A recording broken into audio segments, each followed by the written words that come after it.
two jets cruising side by side 3 miles above the Rocky Mountains. Tango, Tango, get the plane, I'm coming over. One of the villains in the Sylvester Stallone action-adventure Cliffhanger must make his way from the DC-9 to the Gulfstream Jetstar below. British stuntman Symon Kraëyn has been rehearsing this uniquely risky stunt for months. If something went wrong, it was then very, very dangerous. Other things you could do are still dangerous, but it's not curtains. You know, yes, you get hurt, but with Cliffhanger, if something went wrong, I could have easily been killed. Several factors made this stunt especially dangerous. Both planes must travel at exactly 150 miles per hour. Any slower, and the larger DC-9 will stall. Any faster, and the force of the wind would likely pull Kraëyn's limbs from his torso. At this altitude, oxygen is scarce, making every breath an effort. Because of the wind chill factor, the temperature is a muscle-numbing 90 degrees below zero. Kraëyn's face has to be covered in a specially designed prosthetic mask to combat the extreme cold. In case anything should go wrong, he's carrying 2 concealed parachutes. The plan is for the crew at the door of the Jetstar to grab hold of the weighted rope and pull him inside the plane. But just as he reaches the door, a pocket of powerful turbulence blasts him off course. I actually did bounce into the door and bounced out again, and that's when I went above and slid along the roof. I was probably within about 6 feet of the engines of the Jetstar, which was very, very dangerous. After repeated attempts, the crew is still unable to reach the rope and pull him inside to safety. I got thrown to the side, and as soon as I was clear of the plane, I could release myself and I parachuted down. A safety skydiver follows him down to ensure a problem-free landing, especially if Kraëyn has suffered an injury during the attempt. Despite its unplanned finish, the stunt resulted in one of Cliffhanger's most spectacular scenes.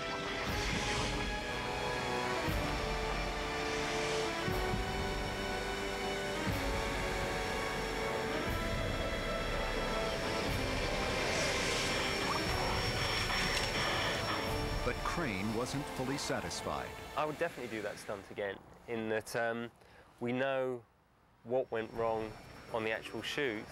The crucial mistake occurred when the crew in the Jetstar failed to grab hold of the heavy rope hanging from Kraëyn's harness. They missed the weight they were meant to catch. We should have aborted then, and that wouldn't happen again. And so I would definitely 100% do it again. Kraëyn is a respected all-round stunt professional whose work has appeared in such movies as Total Recall and Robin Hood, Prince of Thieves. He has also performed or coordinated stunts for no fewer than 3 James Bond blockbusters. For Kraëyn, inheriting the legacy of 007's spectacular stunt tradition is an honor. You're doubling one of the #1 action heroes of our time. Action.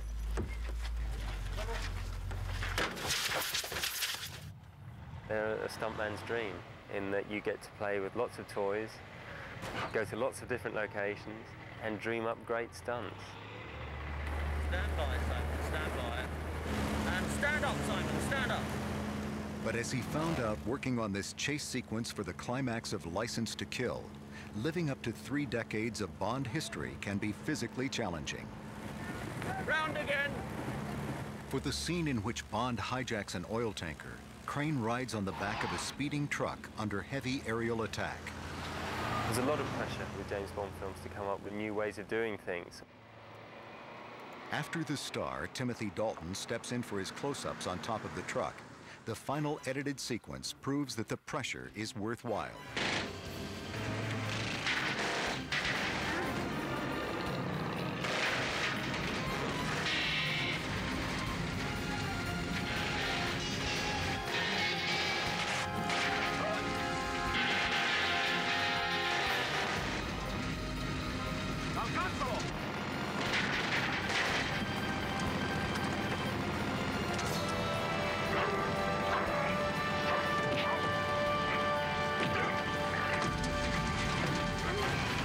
As a stunt coordinator as well as performer, Kraëyn is often responsible for planning a film's stunt action.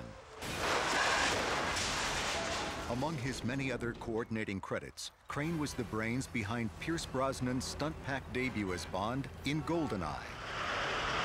In one of the film's most memorable sequences, 007 pursues his enemies through the streets of St. Petersburg in a Russian T-55 tank. To accomplish this, Kraëyn sets up a complex series of stunts involving dozens of vehicles. We had 3 months rehearsing with the tanks before we were ever going to shoot. I didn't want just a tank turning round a corner or you know, turning right or left and just driving over things. A stunt driver just has got that bit of panache that if he goes round a corner, he'll slide it round the corner.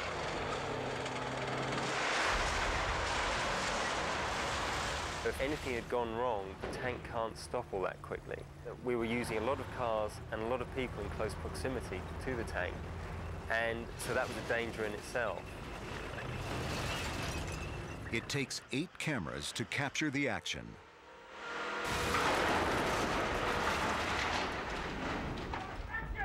And over 8 weeks to film the entire complex sequence.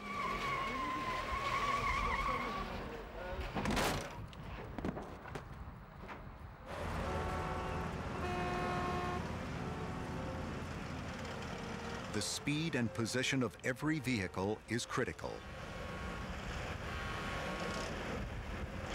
Now that pops up onto the pavement now.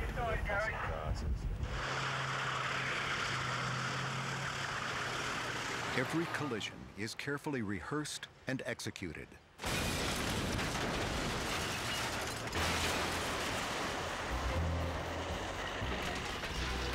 In this scene, the statue has been rigged with an interior wiring system to stop it from collapsing when the tank hits. It's then bolted to the top of the tank, which trundles off toward the scene's destructive finale. From start to finish, the action-packed scene works flawlessly on the big screen.